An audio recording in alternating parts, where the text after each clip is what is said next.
De retour sur le plateau du live du Forum des projets urbains, cette fois-ci avec Loïc Madeline. Loïc, bonjour. Vous êtes Bonjour. directeur général délégué Île-de-France et grands projets en région de Sogeprom.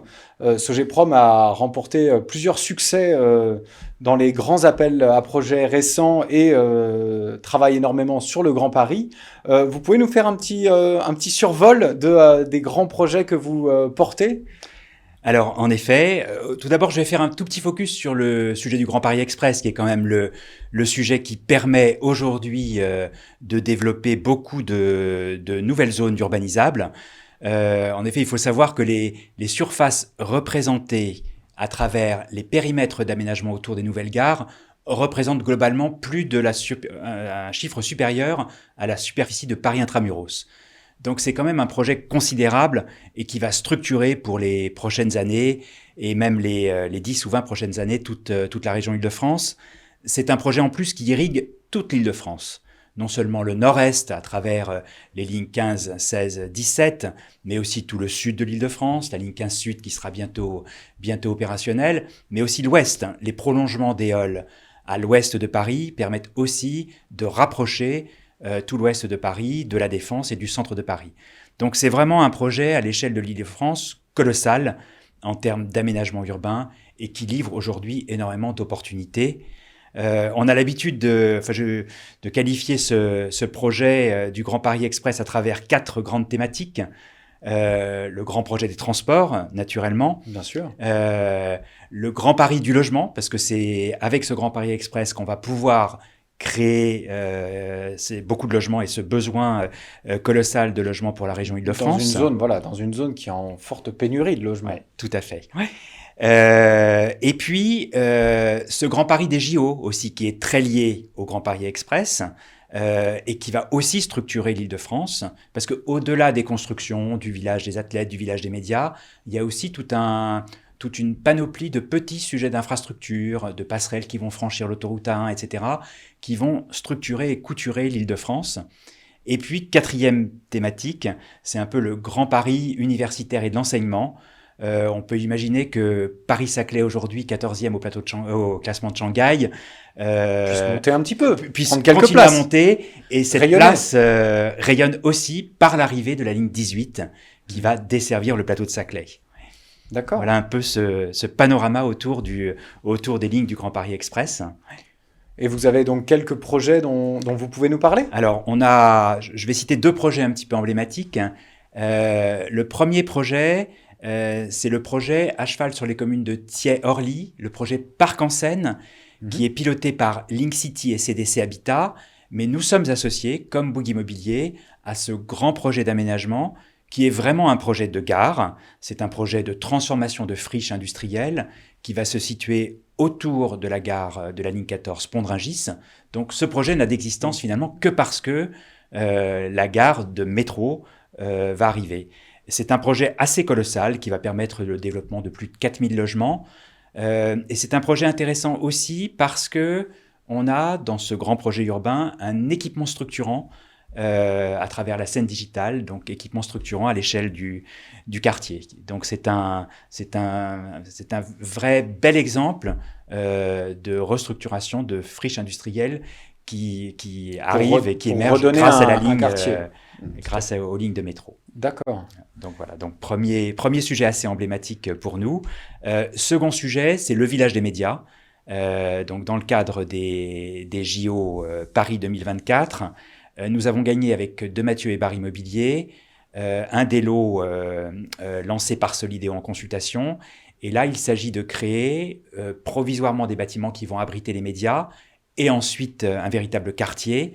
Et on va construire en 2 phases plus de 770 logements, beaucoup de résidences gérées. On va livrer une première phase pour accueillir les médias pour les JO de 2024, donc en mars 2024, et puis réaliser une seconde phase après les Jeux Olympiques. Et là aussi, c'est un projet structurant qui assure une véritable couture urbaine entre le centre-ville de Duny et puis le Bourget et les stations de métro du Bourget. Bourget est une interconnexion assez intéressante en termes de transport Tout à avec la fait. ligne 16, 17, RER B. Et donc là aussi, on a un projet urbain qu'on peut qualifier de projet de gare. Et ce genre de sujet est assez structurant pour la Seine-Saint-Denis. Ça permet vraiment d'apporter une offre très qualitative de logement et puis un quartier qui va offrir aussi de nombreux services aux habitants. On va réaliser une résidence senior, enfin beaucoup d'équipements au service des habitants de la Seine-Saint-Denis. Et c'est vraiment comme ça que se construit le Grand Paris aujourd'hui, à travers des projets structurants. Une passerelle va franchir l'autoroute A1, permettant aussi de relier ce quartier aux gares du Grand Paris Express. D'accord. Alors, c'est vrai que ces sujets-là sont. On parle beaucoup de mixité dans ces projets. On parle aussi surtout de restructuration dans un secteur, en tout cas, où l'immobilier de bureau se pose encore beaucoup de questions, où on appelle un espèce de fond de cuve aussi l'immobilier de bureau avec des bureaux un peu obsolètes. Est-ce que c'est un sujet dont vous vous saisissez, vous? Est-ce que vous allez l'utiliser aussi pour reconstruire des quartiers de ville et de vie? Alors en effet, hein, c'est un véritable sujet. C'est vrai que la situation actuelle du tertiaire comporte quelques incertitudes un peu Gros conjoncturelles point d'interrogation. et quelques Aussi. points Tout à fait. d'interrogation. Par contre, il y a un point qui à mon sens, va émerger et sur lequel on est assez bien positionné Sogeprom. On a une véritable expertise sur le tertiaire restructuré. On a livré récemment une opération au 83 avenue de la Grande Armée. On a actuellement en cours un très bel immeuble à côté de notre siège Ampère, qui est lui-même un immeuble restructuré. Tout à fait. Et on réalise son jumeau aujourd'hui qui s'appelle Watt. Donc on a ces très belles références de tertiaire restructuré. Et puis, il y a cette conjonction d'événements en ce moment, à travers cette crise du tertiaire neuf. On va sans doute passer par un petit trou. Il y a sans doute la montée en puissance aussi de la restructuration qui est liée au décret sur les bâtiments tertiaires, Tout à fait. qui date de 2019, donc qui date déjà d'un certain temps, mais qui a des échéances à 2030, et donc du coup qui va rendre obligatoire pour les propriétaires, mais aussi les locataires, des restructurations d'immeubles sur ce côté, notamment sur le côté énergétique. Donc des sujets à venir pour ceux qui voilà. vont œuvrer là-dessus. Tout à fait. Et en fait, sur ce sujet, on va constituer une offre vraiment Sogeprom à travers ce premier axe sur ce décret tertiaire, hein, cette obligation de rénovation énergétique. Second axe sur la création de valeur à travers des mètres carrés gagnés. On a vraiment cette expertise aujourd'hui sur une façon de retrouver des mètres carrés dans une opération de bureau. Et ça, c'est une véritable expertise qu'on va mettre au service de nos clients, investisseurs et utilisateurs. Et troisième point, il y a une véritable réflexion aujourd'hui sur les usages. Et donc, c'est une troisième réflexion qu'on va intégrer dans cette réflexion, dans cette espèce de proposition qu'on va faire pour nos clients et investisseurs, de package sur des immeubles restructurés. En termes d'usage, je pense notamment à un sujet très simple, qui est la création de rooftop sur les opérations. Il va falloir, dans tous les cas, sur le tertiaire, retrouver aussi une attractivité pour les salariés. C'est-à-dire, comment fait-on pour les faire revenir au bureau? Qu'est-ce qu'on leur offre comme service, comme qualité de travail pour les faire revenir au bureau? Et ça passe sans doute par des espaces et attirer les talents. Donc ça, c'est vraiment un sujet structurant pour Sogeprom. Et on en fait véritablement un axe stratégique pour les années qui viennent. D'accord. Alors, il y a un autre sujet que je voulais aborder avec vous, j'en profite d'avoir un promoteur avec moi, c'est l'acceptabilité de ces projets. La conjoncture fait qu'il y a beaucoup d'opposition dans certains projets, de grands projets structurants, et ça reste quand même une grande question pour les meneurs d'ordre, mais aussi du coup pour les promoteurs qui, eux, soutiennent directement ce genre de projet-là et qui le soutiennent aussi du coup financièrement. Oui.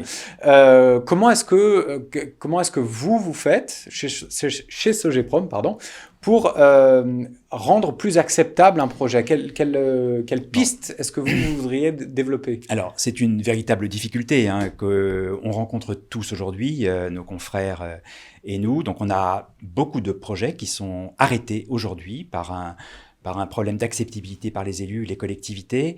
Donc, c'est vraiment un sujet de préoccupation de l'ensemble de la profession, à la fois en Île-de-France, mais aussi en région. On retrouve les mêmes problématiques en région.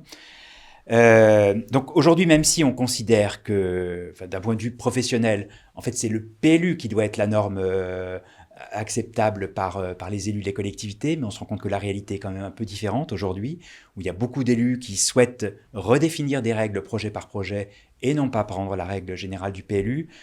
Je pense qu'il faut quand même qu'on tienne compte de ces réactions. Et on a aujourd'hui, du coup, une réflexion sur comment rendre acceptable un projet immobilier, à la fois par les élus de la collectivité, mais aussi par les riverains.